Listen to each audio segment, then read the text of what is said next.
आजच्या कृषी क्षेत्रातील मोठ्या बातम्या, शासनाच्या घोषणा, अनुदानातले बदल, खरेदी धोरणे तसेच बाजारभावातील हालचाल सर्व काही तुम्ही पाहणार आहात या आत्ताच्या व्हिडिओमध्ये। स्थानिकच्या रणधुमाळीत हिवाळी ठरणार वादळी, उद्यापासून विधिमंडळ अधिवेशन, विरोधकांचा चहापानावर बहिष्कार, विरोधी पक्षनेते पदाचा मुद्दा गाजणार, शनिवार आणि रविवारी देखील कामकाज सुरू। निवडणुकीत भाजप आणि शिंदे सेनेत आलेल्या कटुतेनंतर होत असलेल्या या अधिवेशनामध्ये मुख्यमंत्री देवेंद्र फडणवीस आणि उपमुख्यमंत्री एकनाथ शिंदे यांच्यात कसा समन्वय राहील याकडे राजकीय वर्तुळाचं लक्ष आहे। यंदा कर्जमाफीत रकमेची मर्यादा नाही, शेतकऱ्यांना संपूर्ण कर्जमाफी मिळणार, कृषी मंत्री दत्तात्रय भरणे यांची ग्वाही। राज्यातील 25 लाख शेतकऱ्यांना याचा फायदा होईल। यंदाच्या कर्जमाफी योजनेत रकमेची कुठलीही मर्यादा ठेवली जाणार नाही अशी महत्त्वाची माहिती समोर येते। पूर्वीच्या कर्जमाफी योजनांमध्ये 1.5 ते 2 लाखांपर्यंतची मर्यादा असल्यामुळे अनेक शेतकरी या लाभापासून वंचित राहिले होते। मात्र आता या नवीन निर्णयामुळे थकबाकीदार शेतकऱ्यांना मोठ्या प्रमाणात दिलासा मिळणार आहे। शिल्लक बारदाण्याची नोंद करा, भंडारा जिल्हा प्रशासनाचे हमीभाव खरेदी केंद्रांना निर्देश। धान खरेदी व्यवस्थेत पारदर्शकता आणण्यासाठी आणि केंद्रांवरील बारदाण्याचा गैरवापर तसेच अतिरिक्त नोंदी किंवा अनियमितता टाळण्यासाठी ऑनलाईन नोंदणी प्रणाली लागू करण्यात आली। त्यामुळे खरेदी केंद्रांवरील उपलब्ध बारदाण्याचा प्रत्यक्ष व अचूक डेटा उपलब्ध राहील। धान खरेदीतील भ्रष्टाचार आणि गैरव्यवस्था कमी होईल। धान खरेदी केंद्रांच्या वर्गवारीवरून वादंग, वर्ग ब केंद्रावर 15 लाखाचा बोजा, केंद्र चालकांमध्ये तीव्र नाराजी। आता अचानकपणे वर्ग ब मधील केंद्रांना 15 लाख रुपये इतकी मोठी अनामत रक्कम भरण्याची अट घालण्यात आल्याची माहिती समोर येते। या अन्यायकारक निर्णयामुळे धान खरेदी केंद्र चालकांमध्ये तीव्र नाराजीचा सूर उमटत असून संपूर्ण व्यवस्थेवर प्रश्नचिन्ह उभे राहिले आहे। कापूस उत्पादकांवर संकट कायम, 12% ओलावा अडथळा, व्यापाऱ्यांकडून खरेदीला नकार। CCI कडून कापूस खरेदीला सुरुवात झाली असली तरी ओलावा निकषांमुळे मोठ्या प्रमाणात खरेदी होऊ शकत नाही। परिणामी शेतकऱ्यांना पुन्हा एकदा हातातील पांढरे सोने साठवून ठेवावे लागत आहे। मका खरेदी प्रक्रियेतील अटी शिथिल करा, मंत्री दादा भुसेंची मुख्यमंत्र्यांकडे मागणी। शेतकऱ्यांची संख्या पाहता किमान 5 ID उपलब्ध करून देण्यात यावे। सामायिक उतारा असल्यास त्यांचे स्टॅम्प पेपरवरील संमतीपत्राची अट शिथिल करावी। अंगठा आय स्कॅन ऐवजी OTP पद्धत अनुसरावी। बँकेतील संयुक्त खाते मान्य करावे। अशा मागण्या मुख्यमंत्री देवेंद्र फडणवीस यांच्याकडे शिक्षण मंत्री दादा भुसे यांनी निवेदनाद्वारे केलेल्या आहेत। विक्रमाकडे वाटचाल, थंडीचा स्वॅग ऑन, नागपूर सर्वाधिक थंड, पारा 10 अंशाच्या खाली।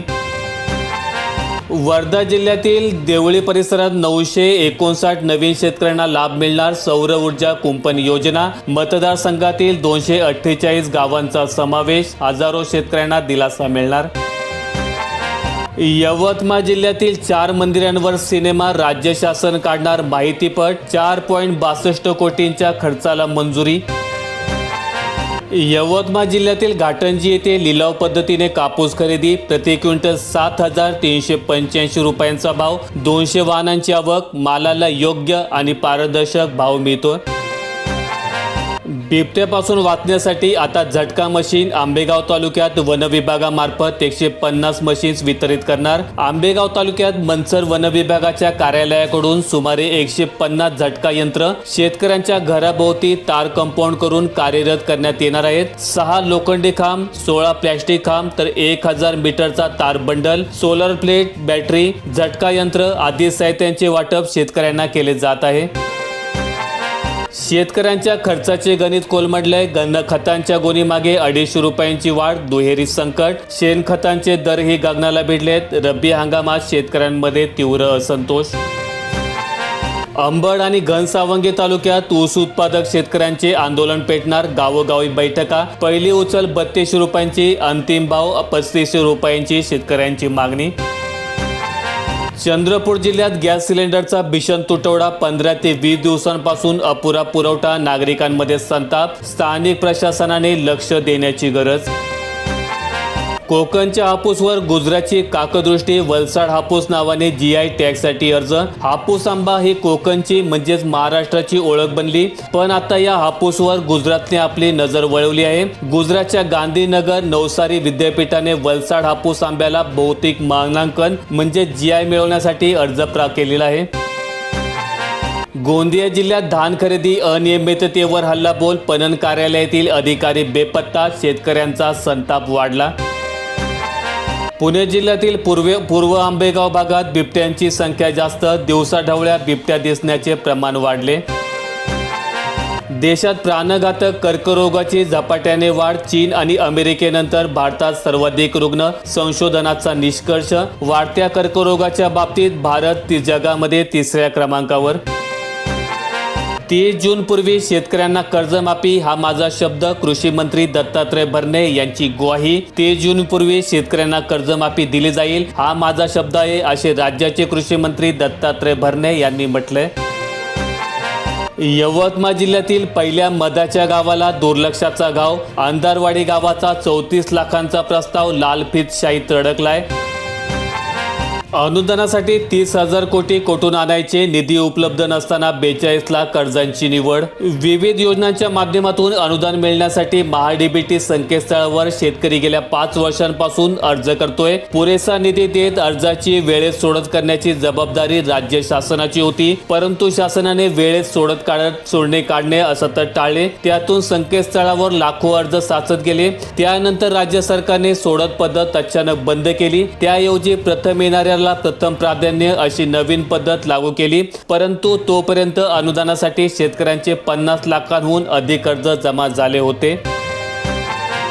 गोंदिया जिल्ह्यात नुकसान भरपाईसाठी तारीख पे तारीख, शासनाकडून निधी मंजूर पण खात्यात पैसे वळते झालेच नाहीत. उमरखेड तालुक्यात नाफेडच्या सोयाबीन खरेदीकडे शेतकऱ्यांचा कल. 2,50,000 शेतकऱ्यांची नोंदणी, 5,328 रुपयांचा हमीभाव. शेतमालाची खरेदी हमीभावानुसार करा, शेतकऱ्यांची मागणी. कांदा अनुदान वितरण प्रक्रिया रखडलेलीच. नाशिक जिल्ह्यात 9,988 शेतकरी पात्र ठरले. 4 महिन्यात अनुदान रखडत वितरित होत असल्याची स्थिती आहे. अजूनही 3200 शेतकऱ्यांना अनुदानाची प्रतीक्षा मात्र कायम आहे.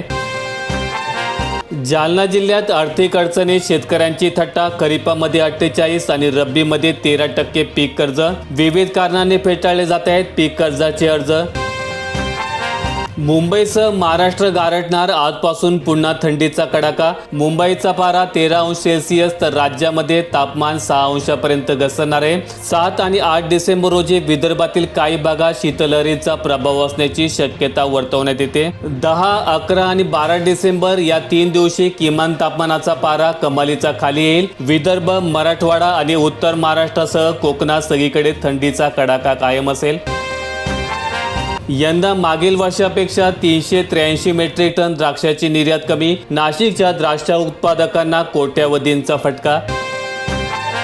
भंडारा जिल्ह्यातील पवनी तालुक्यामध्ये नोंदणीचे आदेश, खरेदी केंद्रांना विलंब. अल्प दरात धान विकण्याची आली शेतकऱ्यांवर वेळ. शासनाच्या उदासीन धोरणामुळे आणि धान खरेदीसाठी प्रतीक्षा करावी लागत असल्यामुळे अनेक शेतकऱ्यांवर, व्यापाऱ्यांना मातीमोल किमतीने धान विकण्याची वेळ येत आहे. व्हिडिओ आवडला असेल तर लाईक ठोका, शेअर करा आणि अशी दैनंदिन शेतकरी बातम्या अपडेट्स मिळवण्यासाठी सबस्क्राईब करून बेल आयकॉन दाबा. भेटूया उद्याच्या व्हिडिओमध्ये.